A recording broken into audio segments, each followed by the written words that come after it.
Hey, Mr. Wiedemer here from Mr. Wiedemer's History. Today we're going to talk about Unit 2.2, Ranching in the West. Here we go. Alright. Ranching in the West, objective for today. You guys be able to explain how the long cattle drive, helped shape the West. So, last time we talked about the mining and how mining shaped the West, how it helped create states, brought people out in thousands and thousands of people. And today we're going to talk about how the cattle industry helped shape the West as well.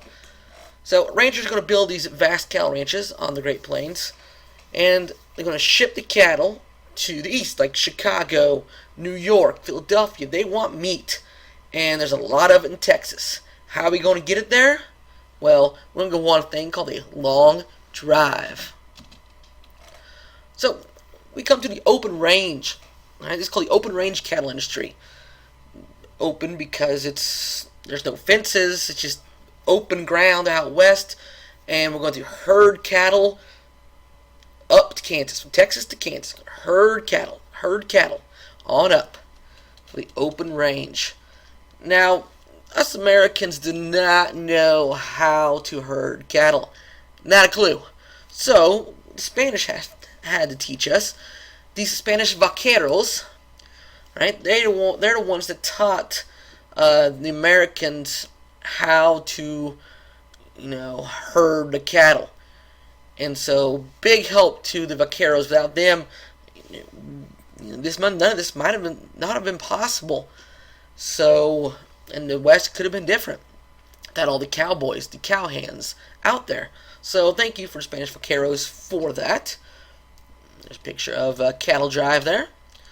Right, this became known as the cattle kingdom, much like the cotton kingdom in the south. We talked about, and now we're going to talk about the cattle kingdom. As you guessed, cattle's the major industry. Cattle makes people rich, with a lot of money to be made on a cattle drive. So last we talked about the Texas Revolution. After that, these mavericks, these unbranded cattle were just all over the place, and they're going to multiply like jackrabbits, from 330,000 to over 3 to 4 million cattle in Texas. Majority of them the Longhorns, Texas Longhorns. That's a lot of cattle, and so in order to get that meat to the east, you got to have a cattle drive because no railroads went down there. So the cattle drive was invented just for that reason. And so there's an opportunity for great profit and money, especially people in the South, especially African Americans. The Mexicans, they're going to come up and they're going to help the cattle drive. About half of all cowboys were African American or Mexican, contrary to popular belief. And the growing cities in the east, in the north, they want meat. They're hungry for meat. And they're going to get their meat from the shipping centers in Kansas and Missouri. That's where the trail ends. And so they're going to go long drive from Texas all the way up to the Midwest. And there's no direct railroads, like I said. I don't get the meat from Texas to New York. Not going to happen. Right? When your train ends in Abilene, right, instead of building new train tracks, that'll come later, we'll just drive them on up there. Old-fashioned style. And that's what they did. It's a big money business. So cowhands, a.k.a. cowboys, they drove the herd of steel to the shipping centers, like I said, from Texas to the shipping centers, loading them in the cars and shipping them off to the east, to the north, so people can eat meat. And one of the most famous trails, we got the Chisholm Trail that went from San Antonio to Abilene, Kansas. Alright, the Chisholm Trail, one of the most famous trails of all the trails. You see many trails such as the Good 9/11 Trail, the Western Trail, the aforementioned Chisholm Trail, the Shawnee Trail, and the Sedalia Trail. These are all famous trails going from Texas up north so you can get the cattle, get the meat to the people who want to eat it. And you see, look at these railroads. there, you got one railroad in the south down here, and you got all this area down here with no railroads. So you have to ship the cattle up here, and boom, all these markets up there can get their meat. Right, there's the Chisholm Trail, the Texas Longhorn.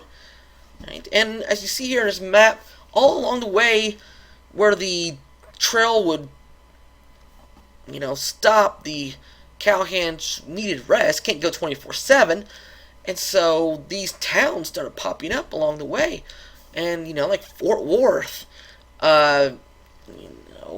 Chickasaw, Oklahoma, Wichita, Kansas. All these cities are where the trails stop for the night, and these places are going to get booming business from the cattle industry. So you might have 2,500 cattle tended by 8 to 10 people, a trail boss, and wranglers, scared horses. So about 13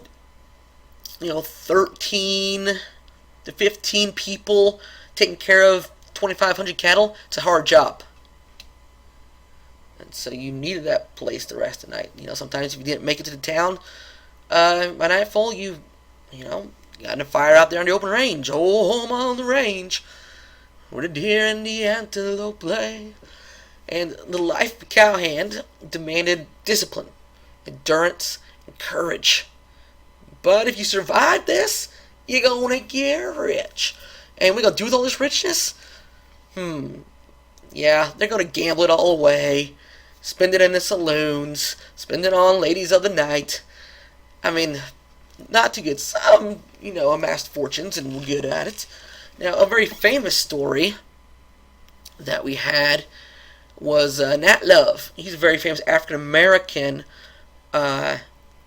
cowboy, and he won all these contests, and he was just amazing. Then when the writer, Edward Wheeler from the East, got wind of this, he wanted to write a book about him because his story is, amazing. And he turns Nat Love white. Facepalm. Alright, racism 101 right there. I mean, it's evident during this time period that people didn't want to read, of African Americans being successful. Not a good deal. More than 30,000 cowhands are going to ride these trails. 7,000, about half of them are African American or Mexican, 20-25% apiece, and the rest, most of them will be Caucasian, white American. And cowboys, what a typical cowboy would have, your bridle, your hat to keep and block out the sun, range and rope, saddle, everything you need for the long haul, the long journey, the long drive. So life in cow towns, like we mentioned last time, were very exciting. People told exaggerated tales, these Wild Wild West, and created dime novels, and created legends out of villains, out of train robbers. And so the Wild West really was exaggerated by these people in the cow towns. The stories of their life on the trail. And for an investor, profits, cha-ching, cha-ching, cha-ching. It's all about the money right there. They made a lot of it. So the cattle kingdom was born from Texas all the way to Montana. We're going to have a cattle kingdom. They're going to be rich from cattle. Quick review of this.